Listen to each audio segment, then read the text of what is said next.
Welcome to ആർക്കേസ് stories. കഥ കേൾക്കുന്നവരിൽ subscribe ചെയ്യാത്തവരുണ്ടെങ്കിൽ ദയവായി ഒന്ന് ചെയ്തേക്കണേ. താളം ഭാഗം 57.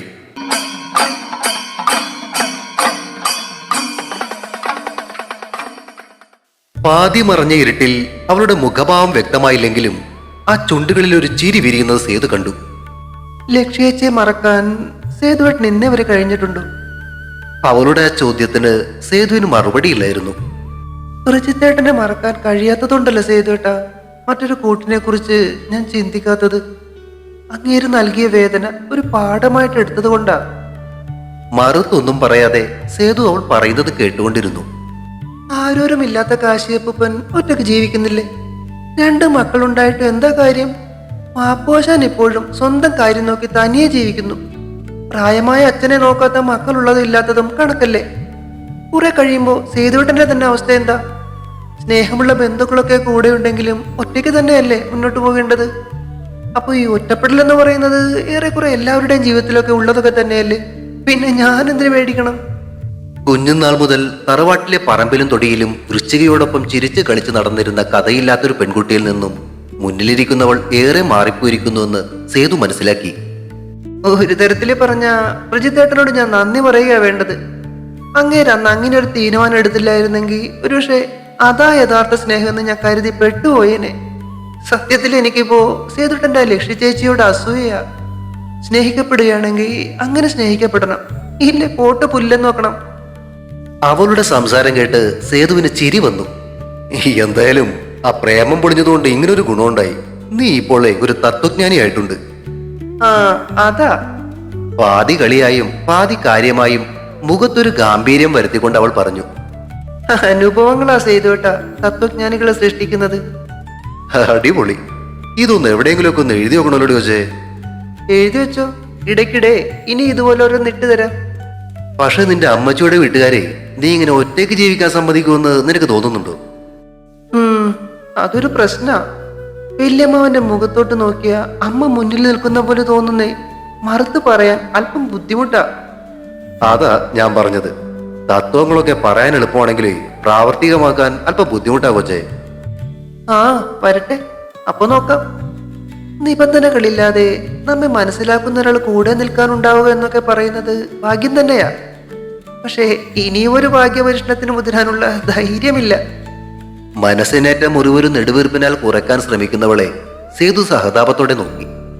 കഴിച്ചു കഴിഞ്ഞ പാത്രത്തിനായി അവൾ സേതുവിന് നേർക്ക് കൈ നീട്ടി. വേണ്ട, ഞാൻ കഴുകിക്കോളാം. എനിക്കിപ്പോ കുഴപ്പമൊന്നുമില്ല സേതുവേട്ടാ, ഇങ്ങത്താ, ഞാൻ കഴുകിക്കോളാന്നേ. അവന്റെ കയ്യിൽ നിന്നും പാത്രങ്ങൾ പിടിച്ചു വാങ്ങി അവൾ അകത്തേക്ക് നടന്നു. ബംഗ്ലാവിന്റെ വടക്കേപ്പുറത്തുള്ള കരിങ്കൽ ബെഞ്ചിൽ മഞ്ഞു നിറഞ്ഞ താഴ്വരയിലേക്ക് നോക്കിയിരിക്കുകയായിരുന്നു സേതു. ആഹാ, സേതുട്ടൻ എവിടെ വന്നിരിക്കുവാന്നോ? പിന്നിൽ നിന്നുമുള്ള ചോദ്യം കേട്ട് സേതു തിരിഞ്ഞു നോക്കി. മഫ്ലറും മങ്കി ക്യാപ്പും ഒക്കെ ഇട്ട് കമ്പിളി പുതപ്പിൽ പൊതിഞ്ഞു നിൽക്കുന്ന റോസ് ഒരു കൊച്ചുകുട്ടിയെ പോലെ തോന്നിച്ചു. ഇവിടെ നല്ല തണുപ്പാ, നിൽക്കണ്ട, പോയി കിടന്നു. അവൻ പറഞ്ഞത് കാര്യമാക്കാതെ അവൾ അവന്റെ അടുത്തേക്ക് നടന്നു. അതിനല്ലേ സ്വെറ്റർ, മഫ്ലർ, മങ്കി ക്യാപ്പ്, കമ്പിളി. അതും പറഞ്ഞുകൊണ്ട് അവൾ അവന്റെ അടുത്തേക്ക് വന്നിരിക്കുകയും ചെയ്തു. പറഞ്ഞാ കേൾക്കരുത് കേട്ടോ. അവൻ ശാസനയോടെ അവളെ നോക്കി. അവൾ അവനെ നോക്കി ഇളിച്ചു കാട്ടി. ഇവിടെ നിന്നും താഴേക്ക് നോക്കിയ എന്നെ രസമല്ലേ സേതുവേട്ട? മഞ്ഞിനടിയിൽ കൂടി താഴെയുള്ള വീടുകളിലെ വെളിച്ചമൊക്കെ കാണാൻ അടിപൊളിയായിരിക്കുന്നല്ലേ? ചിറകുണ്ടായിരുന്നു, ഒന്ന് പറന്നു നോക്കായിരുന്നു. അവൻ അവളെ ചൊഴിഞ്ഞൊന്ന് നോക്കി. താഴേക്കെടുത്ത് ചാടുവോ നീ? പിന്നെ അവൾ ചുണ്ടുകൊണ്ട് കോക്കറി കാട്ടി. അങ്ങനെ ചാടാനാന്നെ പണ്ടേ ചാടിയനെ. അവൾ എഴുന്നേറ്റ് അല്പം കൂടി മുന്നോട്ട് ചെന്ന് താഴേക്ക് നോക്കി. ഡേ കൊച്ചെ, മതി എത്തി നോക്കിയത്, ഇവിടെ വന്നിരുന്നേ. സ്നേഹം നിറഞ്ഞ ശാസന കേട്ട് അവൾ തിരിഞ്ഞു നോക്കി മുഖം വീർപ്പിച്ചു. ഈ കൊച്ചിന്റെ ഒരു കാര്യം. അതും പറഞ്ഞുകൊണ്ട് അവൻ എഴുന്നേറ്റ് ചെന്ന് അവൾ കരികിലായി നിലയുറപ്പിച്ചു. കഴിഞ്ഞ പ്രാവശ്യം വന്നപ്പോഴേ നിങ്ങളുടെ അനിയത്തി ഇവിടെ ഇരുന്ന അവളുടെ കാമകനുമായി ശൃംഗരിച്ചത്. ആര്? വൃശ്ചികയോ? നേരിയ ആശ്ചര്യത്തോടെ സേതു കണ്ണു വിഴിച്ചു.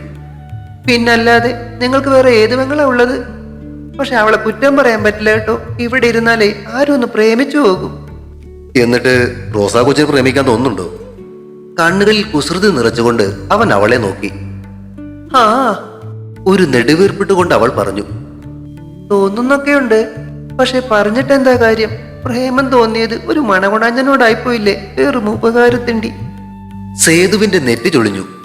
നീ ഇതിനു മുന്നേ ഒരിക്കലേ അവൻ ഇങ്ങനെ നിന്നെ വിളിക്കുന്നത് കേട്ടല്ലോ, എന്താ കാര്യം? ഏയ് അത് ചുമ്മാ. അവന് മുഖം കൊടുക്കാതെ അവൾ വീണ്ടും താഴേക്ക് നോക്കി. കാര്യം പറയടി കൊച്ചേ. അവൻ അവളുടെ തലക്കിട്ടൊന്ന് തോണ്ടി. അവൾ തിരിഞ്ഞ് അവനെ നോക്കി ചിരിച്ചു. അത് വേറൊന്നുമല്ല, അങ്ങനെ വേറെ കല്യാണം കഴിക്കാൻ പോവുകയാണെന്നോർത്ത് വിഷമിക്കണ്ട. എന്ത് ഉപകാരം വേണേലും ചെയ്തു തരാന്ന്. എന്നിട്ടേ പഴയതുപോലെയൊക്കെ തന്നെ ഒരുമിച്ചങ്ങ് കഴിയാന്ന്. ഛേ, അവനത്രക്ക് ചെറ്റയാണോ? സേതു ദേഷ്യത്തോടെ പല്ലുകൾ ഞെരിച്ചു. ഇതാ ഞാൻ സേതുവേട്ടനോട് പറയാതിരുന്നത്. കൂടെ നിൽക്കുന്നവന്മാർ എങ്ങനെയുള്ളവന്മാരാണെന്ന് അറിയണ്ട റോസമ്മോ. അവന്റെ ദേഷ്യം മനസ്സിലാക്കിയ റോസ് മറുപടി പറയാതെ അല്പം കൂടി മുന്നോട്ട് കയറി താഴേക്ക് വീണ്ടും എത്തി നോക്കി. അതോടെ സേതു അവളെ കയ്യിൽ പിടിച്ച് പിന്നോട്ട് വലിച്ചു. പ്ലീസ് സേതുവേട്ട, കുറച്ചുകൂടി ഒന്ന് നോക്കട്ടെന്നേ. വേണ്ട. അവന്റെ ശബ്ദം പരുക്കനായതോടെ അവൾ മുഖം വീർപ്പിച്ചുകൊണ്ട് തിരികെ വന്ന് കരിങ്കൽ ബെഞ്ചിലേക്ക് ഇരുന്നു. അവനും അവിടേക്ക് വന്നിരുന്നിട്ട് അവളെ നോക്കി ചിരിച്ചു. ഓ, അവൾ കപട ദേഷ്യത്തോടെ മുഖം തിരിച്ചു കളഞ്ഞു. നാളെ നമുക്ക് മട്ടൻ വാങ്ങണ്ടേ? ആ ചോദ്യം കേട്ടതോടെ അവൾ കണ്ണുകൾ വിടർത്തി അവനെ നോക്കി. വേണം. അവൾ തല ഉലുക്കുന്ന ആവേശം കണ്ട് സേതു വീണ്ടും ചിരിച്ചു. മട്ടൻ റോസ്റ്റ് ആക്കണോ അതോ ഫ്രൈ ആക്കണോ? റോസ്റ്റ് റോസ്റ്റ്, എന്നിട്ട് പുട്ടുണ്ടാക്കണം. കൊതിയോടെ അവൾ കൈകൾ ഉയർത്തി. Okay done. അവൻ പെരുവിരൽ ഉയർത്തിക്കാട്ടി. അവൻ നോക്കിയിരിക്കെ പെട്ടെന്നാണ് അവളുടെ കണ്ണുകൾ നിറഞ്ഞത്. അവന്റെ കണ്ണുകളിൽ അവളോടുള്ള കരുണ നിറഞ്ഞു. എന്തു പറ്റി റോസ കൊച്ചേ? അവൻ ചോദിച്ചു. ഏയ് ഒന്നുമില്ല സേതുവേട്ട. അവൾ കണ്ണുകൾ തുടച്ചിട്ട് ചിരിച്ചു. സേതുവേട്ടന്റെ ചോദ്യമൊക്കെ കേട്ടപ്പോ പെട്ടെന്ന് അമ്മച്ചി ഓർത്തുപോയി. അമ്മച്ചിയും ഇതുപോലെയൊക്കെ ആയിരുന്നേ. അവൻ വാത്സല്യത്തോടെ കൈ നീട്ടി അവളുടെ തോളിൽ മെല്ലെ ഒന്ന് തട്ടിയപ്പോ പെട്ടെന്നുണ്ടായ തോന്നലിൽ അവൾ അവന്റെ തോളിലേക്ക് തല ചായച്ചു കളഞ്ഞു. ആദ്യമൊന്ന് പതറിയെങ്കിലും ഒരു കുഞ്ഞിനെ ചേർത്ത് പിടിക്കുന്ന വാത്സല്യത്തോടെ അവൻ അവളെ ചേർത്ത് പിടിച്ച് ആ മുടിയിൽ മെല്ലെ തല്ലുടി. ഇടയ്ക്ക് അവൾ മൂക്ക് വലിക്കുന്ന ശബ്ദം കേട്ടു. റോസമ്മോ, നമ്മുടെ ആ പാപ്പോശന്റെ കാര്യം ഇത്തിരി കഷ്ടത്തിലാകട്ടോ. അവൾ മുഖമുയർത്തി. എന്താ സേതുവേട്ട കാര്യം? അങ്ങേരുടെ കടയിലേപ്പോ ആരും മുടി വെട്ടാനൊന്നും കയറുന്നില്ലെന്നേ.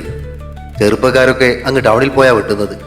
പിന്നെ കുറച്ച് പഴയ ആൾക്കാർ മാത്രമാ പോകുന്നത്, അതും ഷേവ് ചെയ്യേ. അവർക്കും മുടി വെട്ടാൻ വേണ്ടി ടൗണിൽ പോകാനാ താല്പര്യം. അതെന്താ അങ്ങനെ? ടൗണിലെ പുതിയ കടയിലെ പിള്ളേര് മുടി വെട്ടുന്ന സ്റ്റൈല് വെട്ടാനേ പാവം നമ്മുടെ പാപ്പുവാശനെ അറിയില്ലത്രേ. ശോ, അത് കഷ്ടമായല്ലോ. അവൾ വ്യസനത്തോടെ സേതുവിനെ നോക്കി. അങ്ങേർക്ക് ആകപ്പാട് അത് മാത്രമല്ല ഒരു വരുമാനമുള്ളൂ. അതെ, അങ്ങേരിപ്പോ അതുകൊണ്ട് വല്ലപ്പോഴും ആ കട തുറക്കുന്നത്. അതാണല്ലേ ഇപ്പൊ ഇടയ്ക്കൊക്കെ രാത്രിയില് ആ റേഡിയോയുടെ പാട്ട് കേൾക്കാത്തത്. അതെ.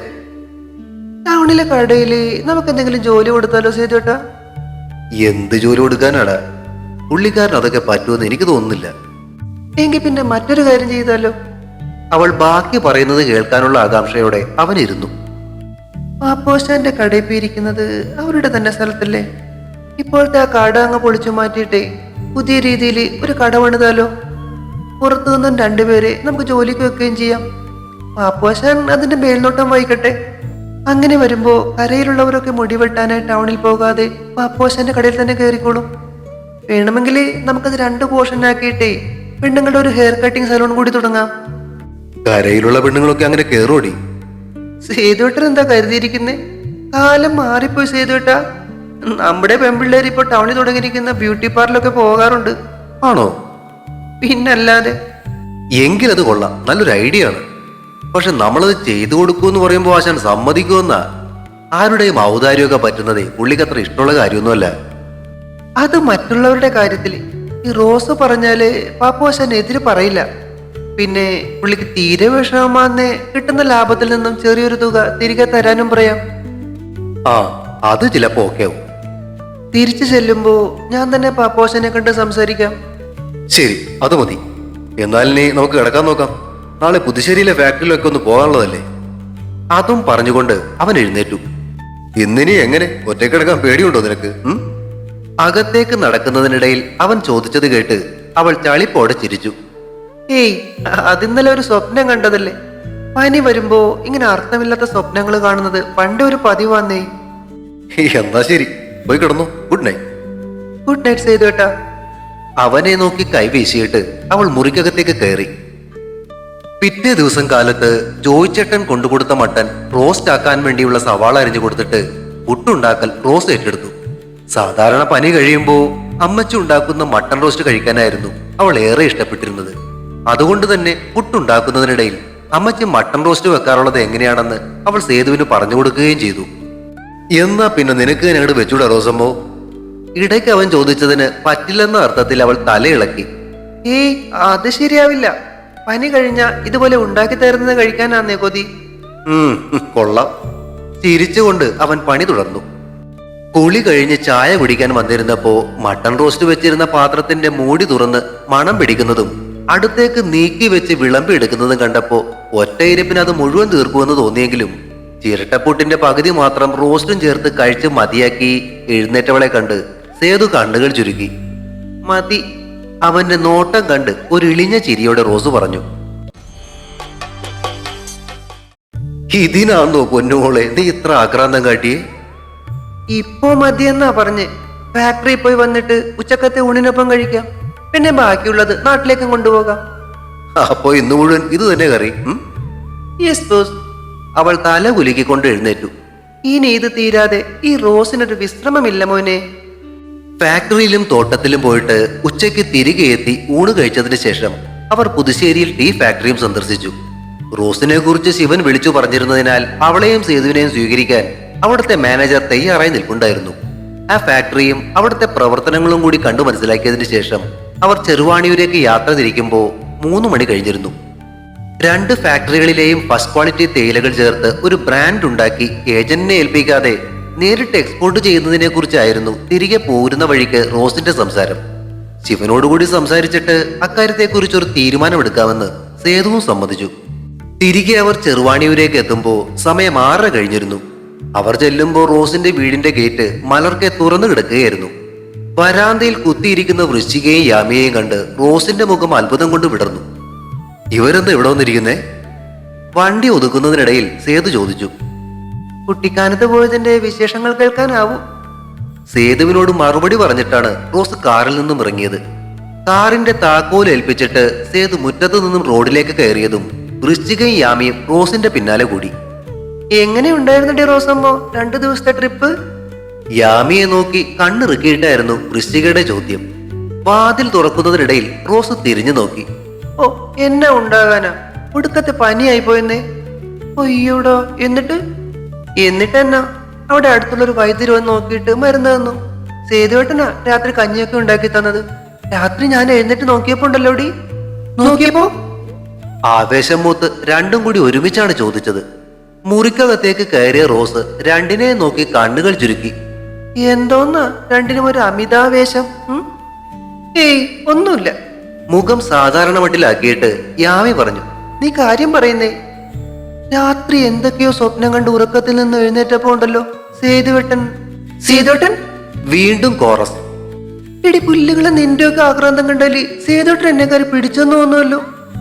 അങ്ങേര് തൊട്ടടുത്ത കസേരയിൽ ഇരുന്ന് ഉറങ്ങുമായിരുന്നെന്ന് പറയാൻ വന്നതാ. ആഹാ, അത്രേ ഉള്ളൂ. ഞാൻ വെറുതെ എന്തൊക്കെയോ കരുതി.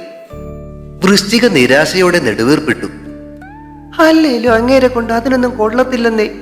ഇത്രയും നാള് യാമി പിന്നാലെ നടന്നിട്ടും വിശ്വാമിത്രനെ കൂട്ട് മോന്തയും കയറ്റി പിടിച്ചിരുന്ന മുതലല്ലേ. നെറ്റി ചുളിച്ചുകൊണ്ട് റോസ് അവളെ നോക്കി. എടി കോപ്പെ, അങ്ങനെ നിന്റെ ഏട്ടൻ തന്നെ അല്ലേടി? അതെ, അതുകൊണ്ടല്ല ചോദിച്ചത്. അല്ലാതെ വല്ലവരുടെയും കാര്യത്തിൽ ഞാൻ ഇത്ര ടെൻഷൻ അടിക്കേണ്ട ആവശ്യമുണ്ടോ മോളെ? എന്നിട്ട് നീ കാര്യം പറ റോസമ്മോ. പിന്നീട് എന്താ സംഭവിച്ചേ? പിന്നീട് എന്താ സംഭവിക്കാൻ? ഞാൻ ഉറങ്ങും വരെ അങ്ങേരെ കസേരയിൽ എനിക്ക് കൂട്ടിരുന്നു. വൃശ്ചിക നിരാശയോടെ യാമിയെ നോക്കി. യാമിയാകട്ടെ ചിരി അടക്കാൻ പാടുപെടുകയായിരുന്നു. പിന്നൊരു കാര്യം ഉണ്ടായി. പറ. വൃശ്ചിക തിടുക്കം കൂട്ടി. കഴിഞ്ഞ പ്രാവശ്യം പോയപ്പോ നീയും നിന്റെ നന്ദേട്ടനും കൂടി ഇരുന്ന് ശൃംഗരിച്ച ആ കരിങ്കലിന്റെ ബെഞ്ചില്ലേ? ഏത്? ആ വടക്ക് വശത്ത് താഴ്വരയിലേക്കുള്ള താഴ്ചയുടെ ഭാഗത്തിട്ടേക്കുന്നതോ? അത് തന്നെ. പിറ്റേ ദിവസം രാത്രി ഞാനും സേതുവേട്ടനും കൂടി അവിടെ പോയിരുന്നു. എന്നിട്ട് അവിടെ നിന്നും ആ താഴ്വരയിലേക്ക് എത്തി നോക്കാൻ അങ്ങനെ സമ്മതിച്ചില്ലെന്നേ. അതോടെ എനിക്കാകെ ഭ്രാന്തായി. ഞാൻ പോയി കിടന്നുറങ്ങി. എലിക്ക് കൈ കുത്തി നിന്നുകൊണ്ട് വൃശ്ചിക യാമിയെ നോക്കി. ഇപ്പൊ നമ്മളാരായി? അല്ലേലും അങ്ങേര് പണ്ടേ അങ്ങനെയാ. ചില സമയത്ത് വേണ്ടത് എന്താണെന്ന് തോന്നത്തുമില്ല, ചെയ്യത്തുമില്ല. യാമി അപ്പോഴും ചിരിച്ചതേയുള്ളൂ. പിറ്റേ ദിവസം സേതുവേട്ടൻ എനിക്ക് മട്ടൺ റോസ്റ്റൊക്കെ ഉണ്ടാക്കി തന്നു കേട്ടോ. ആണോ?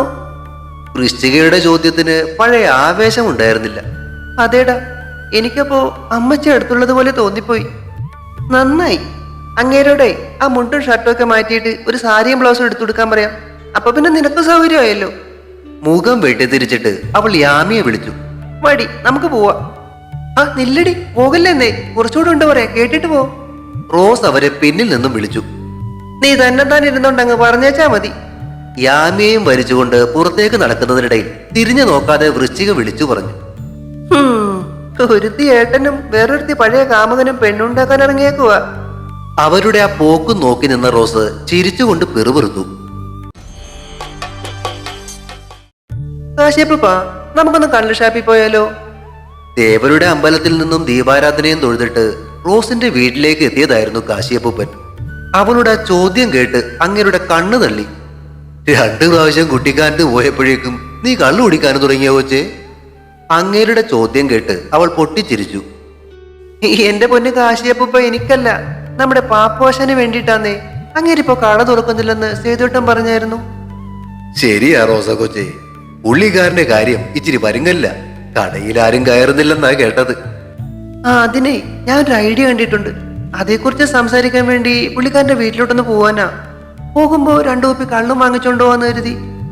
ഈ മുന്നിലെ വഴി കൂടെ എന്നും കടന്നു പോകുന്ന റേഡിയോയിലെ പാട്ടും ടോർച്ചിന്റെ വെളിച്ചമൊക്കെ കാണാതാവുമ്പോഴേ വേണ്ടപ്പെട്ട ആരൊക്കെയോ കാണാത്തതുപോലൊരു സങ്കടം.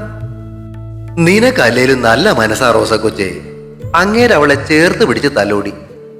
അതുകൊണ്ടാ അങ്ങനെയൊക്കെ തോന്നുന്നത്. നല്ലതേ വരും.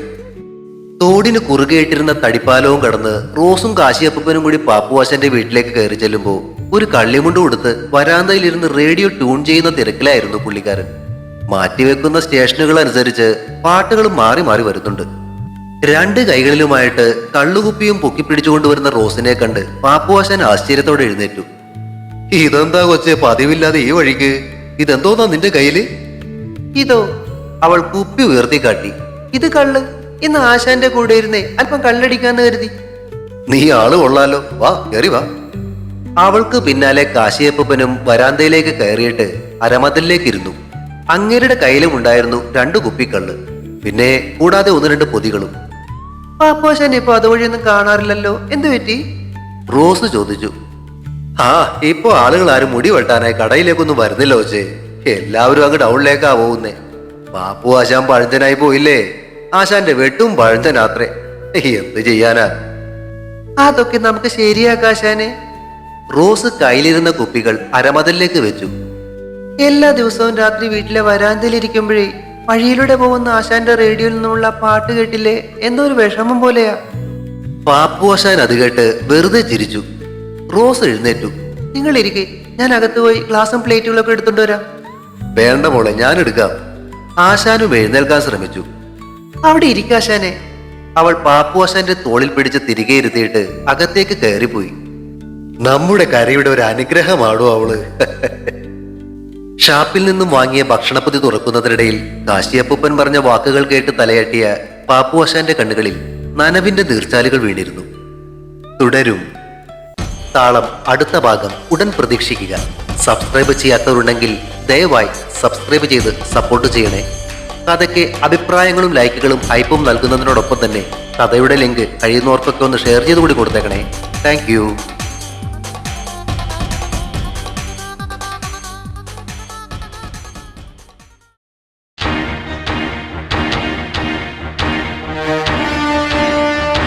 See you soon.